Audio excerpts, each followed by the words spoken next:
Sheila had a tremendous transformation at 38.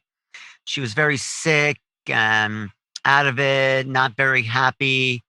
This is how she told me a couple of times. And then one day, I think for no reason, she just woke up. She was diagnosed with all these illnesses. And one day she woke up and she was a new person. And she said she actually was a new person. She said that basically the old soul left and a new vibration, new soul essence walked in. And you could say she actually was a new person. Sheila certainly indicates that this is a whole different level of integration, being a walk-in. And I think it's important that we embrace the walk-in community, that iExo embraces that, because they have gone to this other level of integration. I'm Sheila Seppi, and I am a walk-in. I became a walk-in in my late 30s as a result of, during my early 20s and in my 30s, I was plagued with a whole host of illnesses. I was diagnosed with the potential of having brain tumors, MS. They told me, there's this new thing called AIDS, and we don't really know a lot about it, but, if you've got it, you're going to know it in a few years. So I was like, okay. So I left and I went on my merry way. But then in my 30s, I was walking down my staircase and I put my hand on the railing and my clavicle shattered. So when I went to the doctor, they immediately sent me to Duke University, and I met with an oncologist and was told that I had bone cancer. And so they were going to go in and to remove the bone cancer. And when they got in, they said there wasn't anything there. They couldn't understand it. They didn't know what had happened, but it was gone. But then after that, I just kept feeling worse and worse. And I ended up having fibromyalgia, had chronic fatigue, I had migraines, I had erythema nodosum, I had a whole host of autoimmune diseases, and periodically I had to walk with a cane. So in September of 1999, on the 22nd, I went to bed a very sick person. And it was like, 7 o'clock the next morning. It felt like someone literally reached down, grabbed me by the hair of the head. I sat bolt right up in bed, and it was like lightning ran through my body. And then I was in white space. Now, I don't know how long I was in this white space, but I do know I had no pain. I felt very peaceful. I was very calm. And then my peripheral vision started coming in, and then my frontal vision. And as I looked around the room, everything was exactly the same, but everything was different. And it was like I could look at an article of clothing and know where they were worn last. I would get up, I walked to the bathroom, I caught my image in the mirror, and I'm standing there looking. It's kind of like, oh my gosh. It was like looking at myself for the first time. I did not have any idea what was going on with me. The other thing that started happening as I was just flooded with a whole host of information, I started remembering what I would consider past lives. And at that time, I did not even believe in reincarnation. I also remembered healing modalities that I had never studied. I remembered what it was like for the soul to slip into the body, to slip out, and then to return again. I remembered what it was like to be on the other side. And I had so many thoughts and feelings that were running through my head. I really didn't know what to do with them. And my life immediately changed, and it's never been the same since. So one of the most overpowering sensations that I experienced was the instantaneous physical healing of my body. Now, it took me quite a while to be able to dig my way out of the trash can because my body had been trashed at that point. But all of my symptoms went away. The doctors had absolutely no explanation for what had happened, but all of a sudden I felt better. And for one of the first times in many years, I was really able to have enough energy to play with my 3 children. Something else that really got to me at that time was when I came in, I had a disconnect between a lot of my friends and family. Now, my children, I came in with an immediate love. All I had to do was take a look at them, and my heart just melted. And of course, my mom, my dad, and my sister. That was it. I had no connection with any friends. I come from a large family, and even though we've grown close over the years and I can really appreciate them and love them for who they are, when I first came in, there was absolutely no connection whatsoever. The other thing that happened instantaneously was all of a sudden I had all of the clairs. I was clairvoyant to the point that everything was talking to me. The trees would talk to me. I could go outside and the rocks almost spoke to me. I knew things that were going to happen even before they began to happen. I just had this innate knowing of what was going on. I also was clairaudient, and I heard voices speaking to me just like I'm talking to you today. And I would turn around and I would look, and there was nobody there. And the voices were so loud that, I mean, honestly, it just freaked me out. I did not know what was going on, because if you hear voices in your head, you're told, you may be mentally ill. Then all of a sudden I was clairsentient and I felt everything from everyone. And if you can imagine having three small children running around in the house and understanding that's going on with them, walking outside on the grass and understanding what's happening, it was a bit overwhelming. And maybe some of you guys are experiencing this too. I was also claircognizant, and I had a very, very strong sense of knowing. And I was given the gift of discernment. So I would be talking to people and they would be saying one thing, and I knew beyond a shadow of a doubt that was not correct. And I also would know their motives. I would know how they felt. And sometimes I would even know how they were thinking. And that was, again, very, very overwhelming to me. Now, these gifts have kind of integrated within my being now. And it's almost like I kind of take them for granted. But then they all came in. I had no foundation. I had never read a metaphysical book. I knew nothing of walk-ins. And as I said earlier, I didn't even believe in reincarnation. My personality totally changed. My taste in music, my taste in clothes. Within 3 months, I had left the marriage that I was in, and behaviors that used to be acceptable to me all of a sudden were not acceptable, including some of my own. And believe me, I have a plethora of dysfunction to work through there. And it took me several years to start changing some of those behavioral patterns. The other thing that was really interesting is I found that I was more articulate all of a sudden. And I really didn't recognize myself, nor did my family, nor did my friends. And sure enough, soon people started separating themselves from me. But one of my biggest concerns was the memory loss that I experienced when I came in. I couldn't remember a whole lot about the children's births or birthdays. I did have some memories, I would say select memories, but that was horrifying to me. And so I didn't have anything else to think other than the fact that maybe I was having a psychotic break or some type of a dissociative disorder. And that really is the only thing that made sense to me, because at that point I had zero point of reference. But within 3 months, I had left the marriage. And within another 3 months, I took a job in an adjoining state. And that's where I met Jeremy, my spiritual teacher, and Loney, who's out there. I met Loney right off. And honestly, my circle sisters, they held my hand. They gave me Kleenex. They were nannies for the kids. You know, they were everything to me. So I was very, very blessed that I had a huge support system of people there to support, to help anchor and to ground me. Then in 2004, I remarried. We moved to Colorado in 2006. And during that time, I was aware that I was a walk-in, but I'd kind of tucked a little bit of that information away because I really wasn't allowed to read about it. I couldn't research the information. If I bought a book about it, I would start to read it and put it back on the shelf, or I would be too sleepy.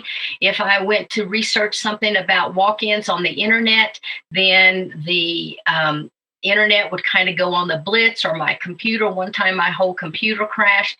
So it was a very interesting time for me. And my guides were really my support at that time. And they shared a lot of truths with me.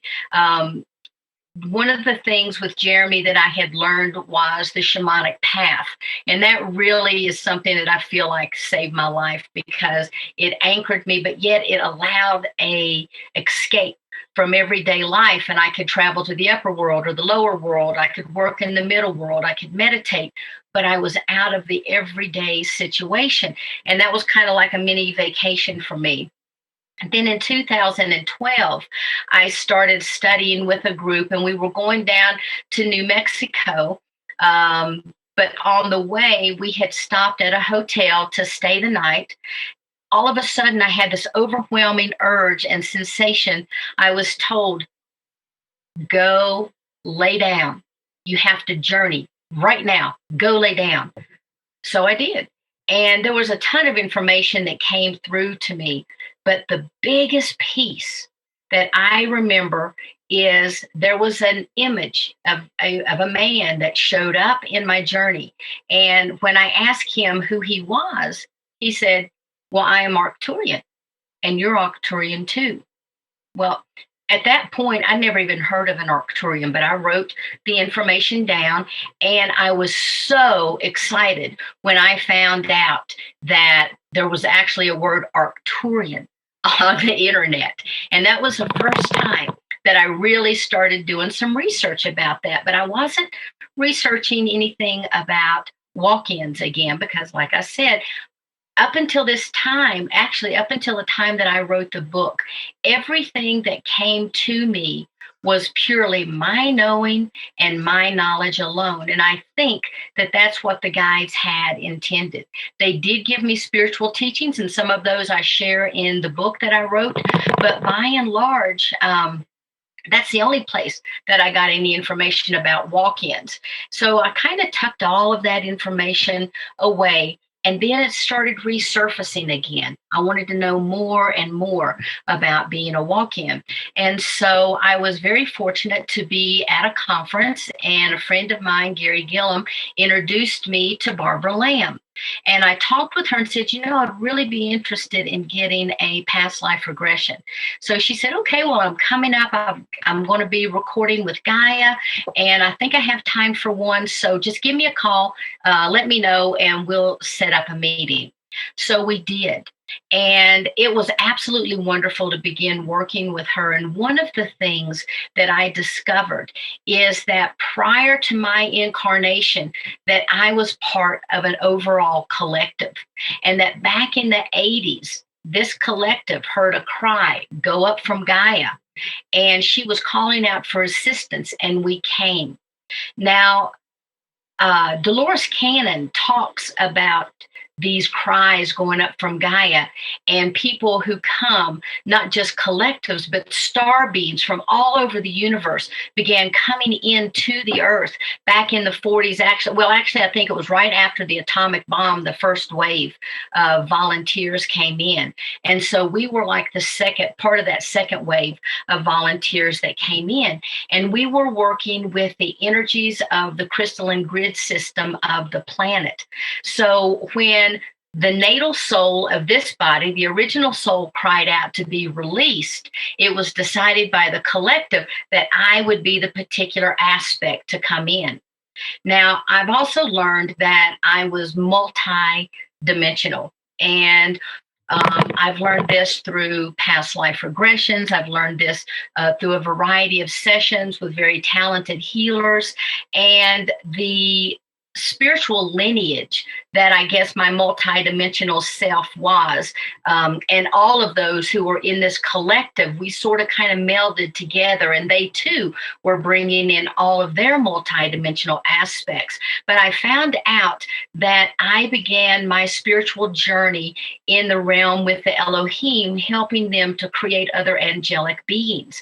And actually, it was Jacqueline Smith who gave me a soul star reading, and she'll be one of our speakers. You guys get a hold of her. It is so phenomenal, the information that you'll receive. But anyway, she had told me a little bit about my family, and then she said that my spiritual vibration name there is Nawale. And so that is a name actually I might start using. I think it sounds pretty good. I don't know.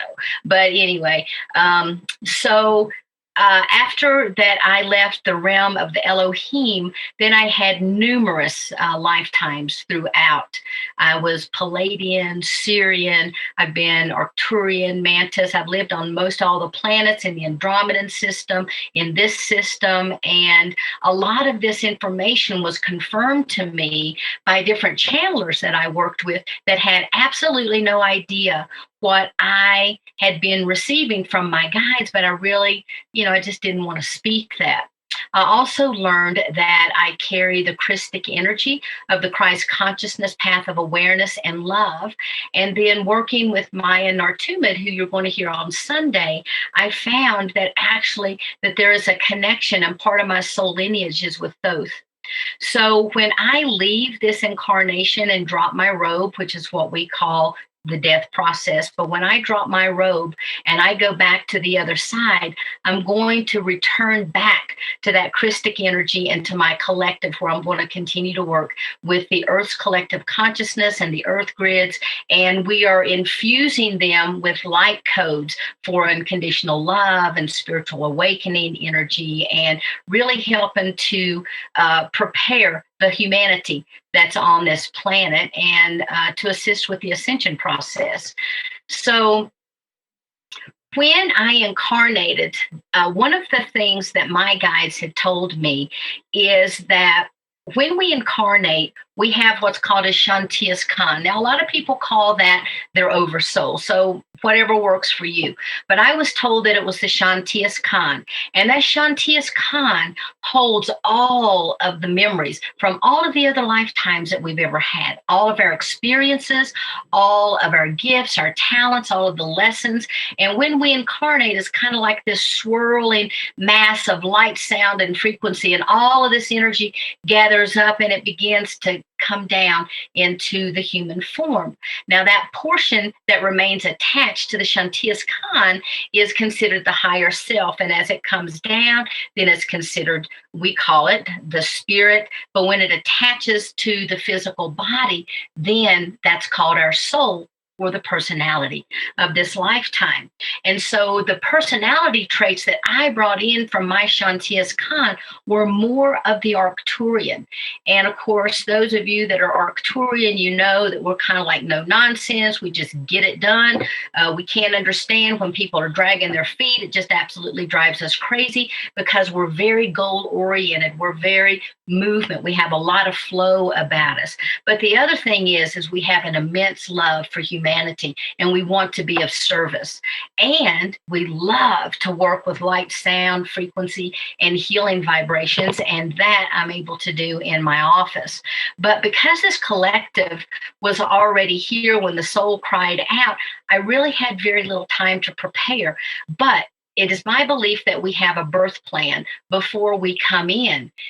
I have been told through the meditations, through past life regressions, that I really didn't have a birth plan. It was like an instantaneous decision that was made and agreed upon by the walk-in that was getting ready, or the soul that was getting ready to leave before I walked in. But we had an agreement that this was going to happen.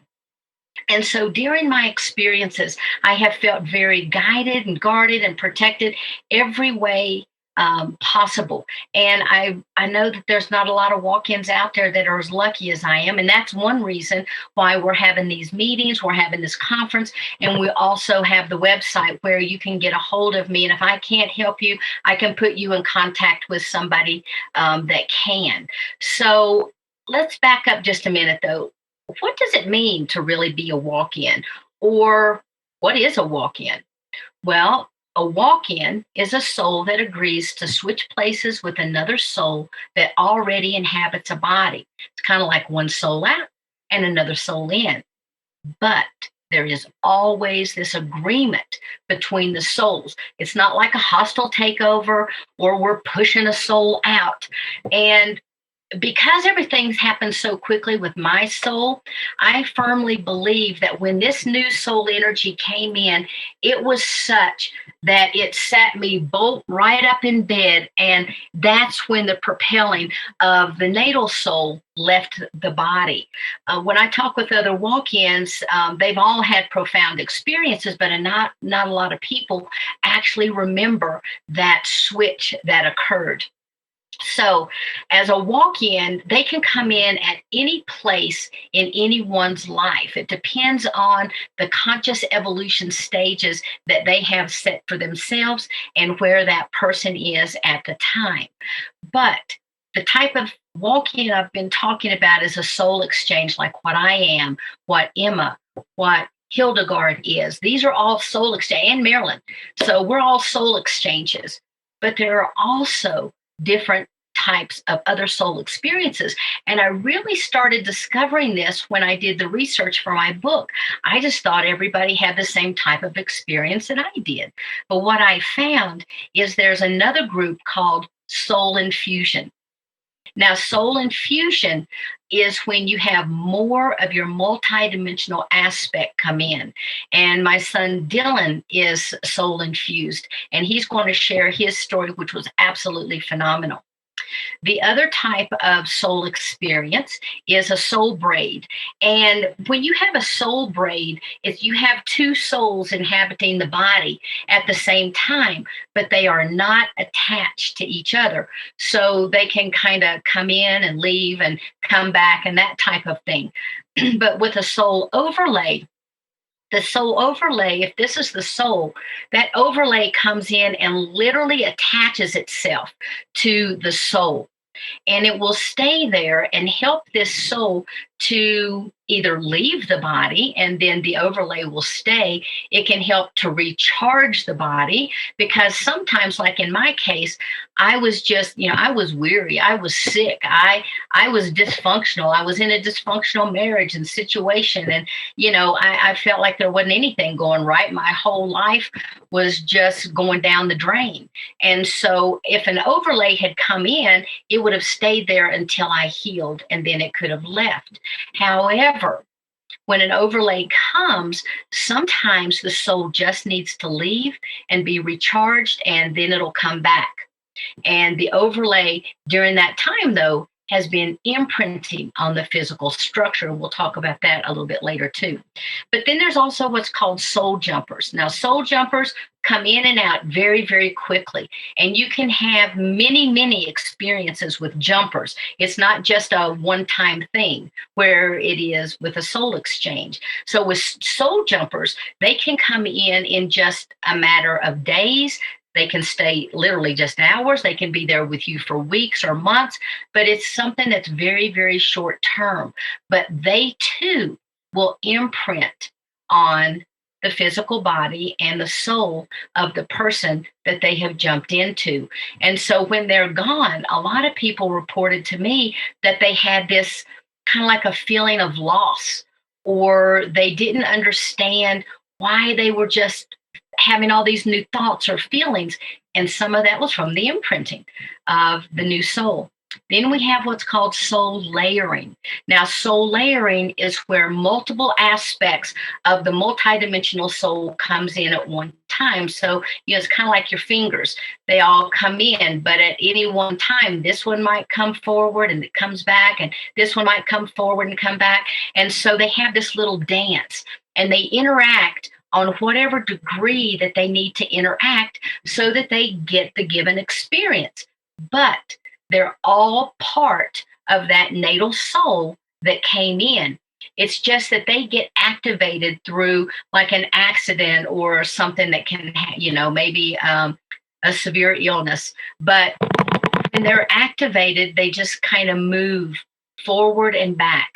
So many people are aware of all these categories that I shared with you, but they might call them, by a different name. But these are the names that were given to me by my guides when I was doing this work. And because, time is nonlinear, the walk-in can actually be a futuristic aspect of the soul that comes in. Now, there are several different reasons that a soul walk-in occurs. Some of them can be for the human experience and for their own soul's edification and evolution. Some can be here because they're in service to humanity, in service to Gaia, or maybe both. And then some are here to help anchor a new vibration. I don't want to necessarily say higher, but it's a different vibration. They're here to anchor this vibration on the planet and to help prepare humanity for the shift of consciousness. Right. And then some are here to assist a soul that could not complete their soul contract. And most of the time, these types of souls end up being a soul exchange. And the other soul leaves, they help to fulfill their contract. But then the natal soul, after they finish the natal soul's contract, then they can begin to work on their very own mission that they brought in. And that's kind of, I think, what I sort of went through. But it took me nearly 10 years to clean up the different cellular imprinting and cellular memories. And, I would react one way and I'm like, I don't even know why I reacted that way. Or I don't even know why that bothered me. That's really kind of silly because that's not even the way that I think.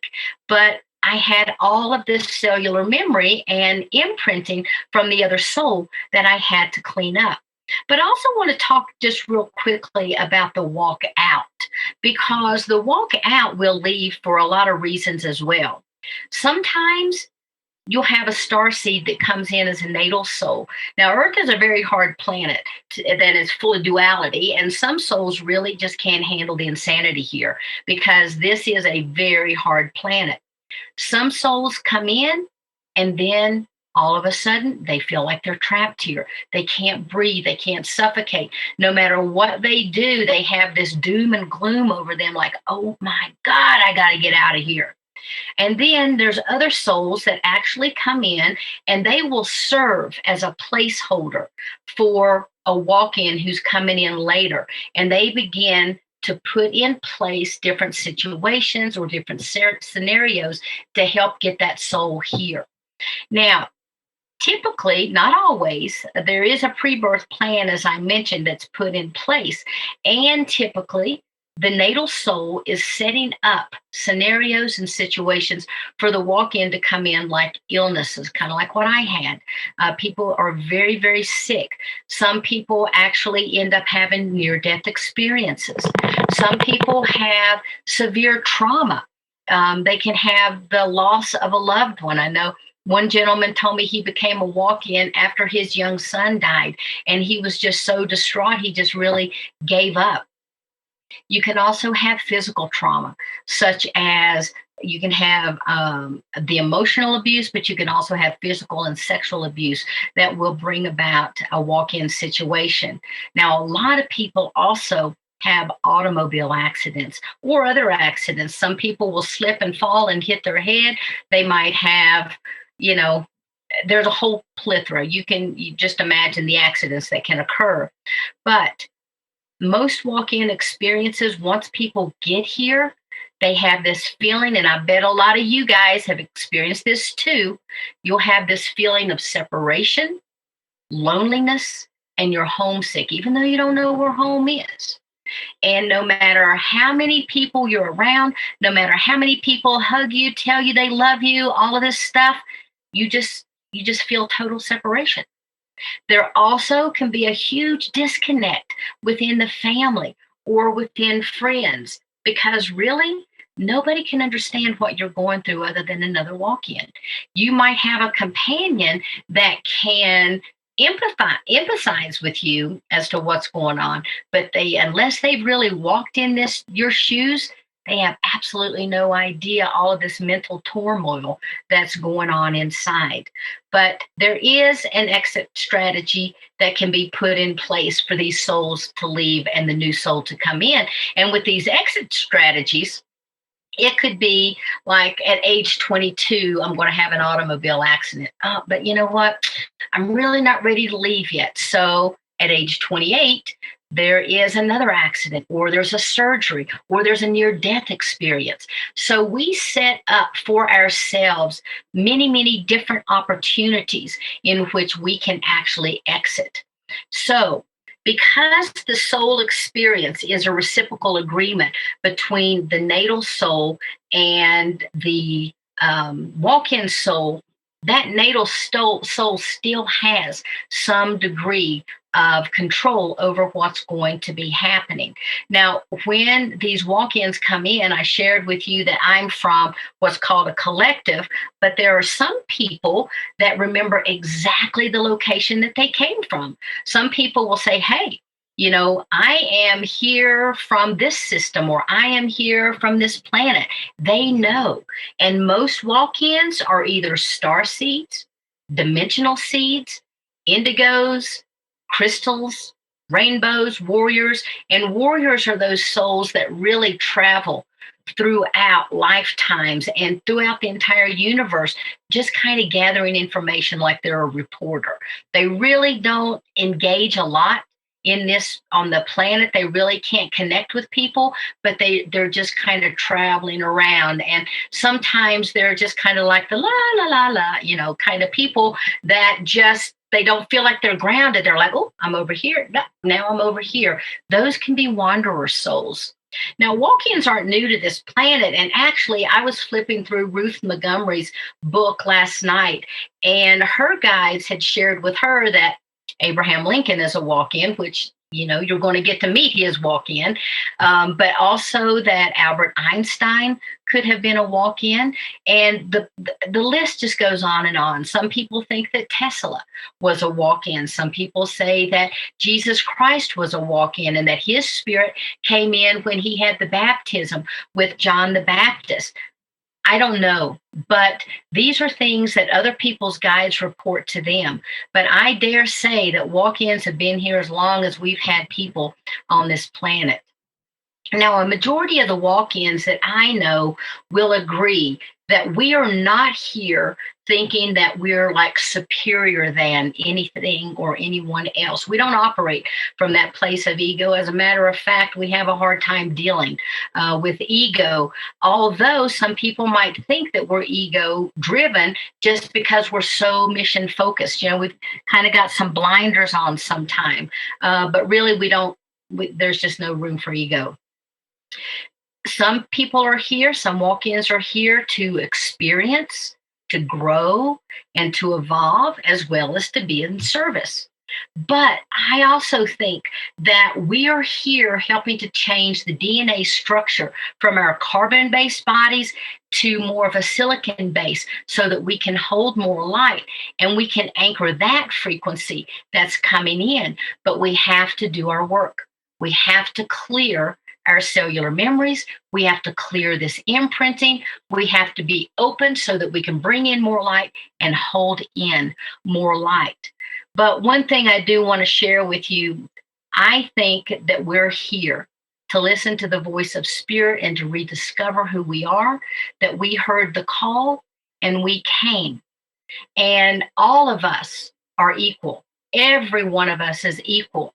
We're all just one. And as my teacher, Jeremy, who says of the Hopi lineage, we're the ones that we've been waiting for. So thank you so much. This ends my presentation, and namaste. So there's 6 types that you laid out. There's 6 that you've kind of formulated, but yes, there may be more. There's no clear, in a way, distinctions. There may be blurs to some. So there may be, and I think a lot of that blur is going to come in when we start looking at the multiple, that multidimensional aspect of ourselves that we bring in that may be soul layered. I think soul jumpers, I've heard some people call them poppers. A lot of people do talk about walk-in. Some people have called it a braid, like, a walk along. But the other thing that can happen, because these are all soul experiences, Alan, and people can have a spiritual awakening and they can experience a lot of the same things that I experienced, but it doesn't necessarily mean that they're a walk-in. It just means that they've done their work and that they have progressed to a level where they are now experiencing all of these sensations. So there's tons and tons of soul experiences that we can all have. But the most profound that I found in the research that I did are the 6 that I talked about. I feel homesick mostly all the time. What do you have to say to people who know they're not from here, but I say they're here for a reason and Absolutely. to enjoy it? But what do you say to people who feel homesick? Yeah, well, a lot of times people feel homesick because they're starseeds and they volunteered to come down to have this earth experience for whatever their reason was at the time. And once they get here, until they can find their community that they resonate, until they can find those things that begin to feed their soul, then they're going to have this incredible homesickness. And every now and then I will get these just, they just lock me down a little bit. And I just feel so sad. And it's like, oh my God, I just want to go home. But it's like, no, I don't want to go home because I volunteered to be here. Earth is a beautiful place. It's a beautiful planet. The people are beautiful. I have wonderful family and friends. I don't want to go anywhere. I want to be right here. But I also want to acknowledge all of that multidimensionality of myself. 2 car accidents, walked away. I feel like I had walk-ins. What do you think? Very, very well could be. I've talked to so many people that have had automobile accidents, and it's like, the car was almost an accordion. There is no way that I could have walked away from that accident, yet here I am. I didn't have a scratch. Now, a lot of times what will happen is, and this even happens in the dropping of the robe, what will happen is our souls will step out prior to a major accident, prior to a traumatic event. And if it is appropriate at that time, another soul will step in and the natal soul will leave. And so accidents are one of the main ways that people come in as walk-ins. Instead of people having to leave in some dramatic way, there's always a chance that the original soul could evolve.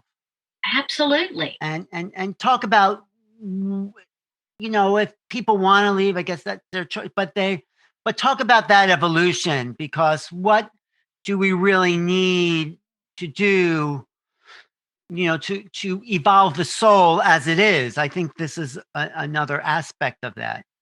I think that we're constantly in a state of evolving our souls from the very time that we became fractalized portions of source energy until right this very minute, regardless of whether that's been 10 years or 10 billion years. We're constantly on this soul evolution.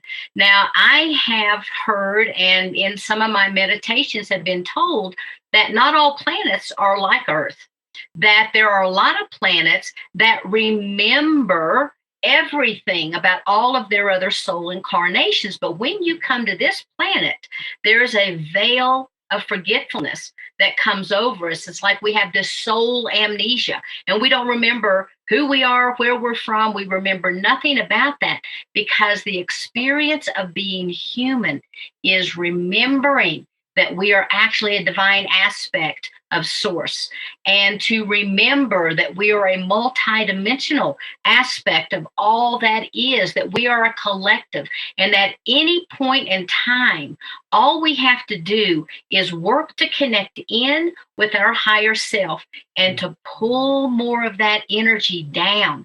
And a lot of people do this on a regular basis. Some people even do it at night when they're astral traveling. They'll go to the halls of learning, or they will have, they'll go to places where they're obtaining new knowledge. So that soul is constantly growing and evolving. So when they wake up, sometimes they remember all of that information. Now, sometimes they don't, but sometimes they do.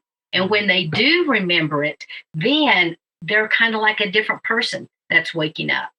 you told your story beautifully, and it's like, this is you. How many years later? When did that first happen? What year? 21 years later. Right. So for you, it's just sort of like, oh, this happened. But at the time, it was quite intense. I mean, like, talk about that, because like you're talking about it in a great way, but you've integrated it. But talk about how intense it was. I have integrated it, but if I think about it, I still remember that event just like as if it happened yesterday. What do you remember? What when you talk about that sensation and all that? Well, the sensation was first that lightning running through my body. I remember that. I remember being in white space, and I don't know how long that I was there, but I know that I had this thought, I'm out of pain. I don't know what's going on, but I feel really good. And then when I came back into the body, that's when all the trouble started, because all of these gifts and all these memories started flooding. I literally felt like I was going insane. And I found my first spiritual teacher because when as I said, within 6 months, I'd taken another job. I moved to another state. And when I was there, I picked up the telephone directory and I thought, well, there's nothing to read in here. Let me just flip through. And I've never done that before, but I picked up the phone directory. I looked in the back to see what kind of services there were, because here I'm getting ready to move 3 kids to a place that I have no connection, nobody, I don't know anything, but I'm being drawn to it. And there was an ad for my spiritual teacher, and it said spiritual counseling. Well, I was very rooted in fundamental religious beliefs at that time. And I was starting to know that that wasn't really all that there was. But at that time, I was really rooted in that. So spirituality spoke to me. Counseling is like, oh my God, I definitely need that, because I thought I was losing my mind. I mean, I didn't even know how to operate very well on the planet. I couldn't do anything. And so I had my memories intact. I knew how to cook and take care of the kids and all of that. But it was like, I felt like I was a stranger. And many of you that are having these types of situations may feel like you're a stranger in a new land. There's all that isolation, etc. But I found my teacher because I wanted her to write me a prescription, give me some drugs, because at the time that's where my mind was. Remember, I'd been sick. I'd been in that Western medicine model. I wanted drugs so I could get back to normal. And I didn't realize that I was in the real normal. I thought that I needed something to help me cope. I felt insane. Literally, I felt like I was losing my mind. I slept soundly. I never had any problems sleeping whatsoever, but I always felt like there's something not right with me. You don't hear voices in your head. You don't see images. One time I was taking a shower and this huge silver eyeball appeared right inside of the shower with me, and it opened its eyes. I almost fell in the shower, freaked out, screamed. Of course, it went away. But I had these types of events happening to me every single day. And I had no foundation. I was totally, totally freaked out. Was there a moment where you said, oh my God, that's it? Well, my teacher told me that I was a walk-in. And that was within 6 months of my arriving. So I had that foundational knowledge, but it took years to really sink in. And I'll be honest, I'm growing and remembering more every single day. And I think every walk-in that you talk to is going to tell you the same. The longer we're here, the more information comes in, the more we integrate, the more we're able to do, the more we're able to see. Our missions become very clear to us. So in a way, I guess I'm still integrating, but that integration process itself probably took me a good 10 years. There are, just look at the DNA and your genes. You do bring in genetics from both sides of your family. And so if you have alcoholism and it goes on for years, the stronger that gene becomes, it gets passed on to you. You definitely have that propensity for alcoholism. If you become a walk-in, like with me, immediately I was healed. And so that let me know, after I kind of knew what was going on, but that let me know that that soul that comes in begins to imprint immediately. And so if you are a walk-in, your soul is already imprinting and making changes onto this physical structure, because this is nothing more than our vehicle for this lifetime. Okay. You're the driver, you're the soul, you're the one that's in control. But you do have strong genetic tendencies, and it's up to you to decide what you want to carry forward in your life and what you want to release. Like I said earlier, I feel like I have been guarded, guided, and protected. I have had the smoothest ride, I will say, of any walk-in that I've talked to, because everything, door after door, windows open, everything just unfolds for me, like this conference coming together. It just happens. It just flows. But a lot of times that may not be the path of the new soul that has come in. That new soul may be coming in to experience what is it like to constantly be in this struggle, to know one thing, but be led by the body and the mind to do something else. Well, you may have had an easier time now, but from your story, you suffered I did. For 38 years, you were in pain and suffering. Absolutely. And so it may be a different soul, but there's a continuity of experience there. Yes. I think so. And I still have some of those propensities for chronic health issues. I have to be very, very careful. Can one request for a walk-in? That's a great question. Yes. You know what? That's a great question. And it depends on who you talk to is the answer you're going to get, because some people say, yes, you can, that you open yourself up in meditation, you surround yourself with light, you ask your guides to assist you. But what I was told from my guides is that you cannot request that a walk-in occur in your life, that 99.9% of the time, walk-ins were established in a pre-birth plan. And there's already this agreement. Now on earth, because we're having this human experience and we're caught up in it, we might say, oh my gosh, I would never think this way or do that. However, on the other side, we set up these scenarios in order for us to struggle so we can get through, and we have that additional soul growth from those experiences.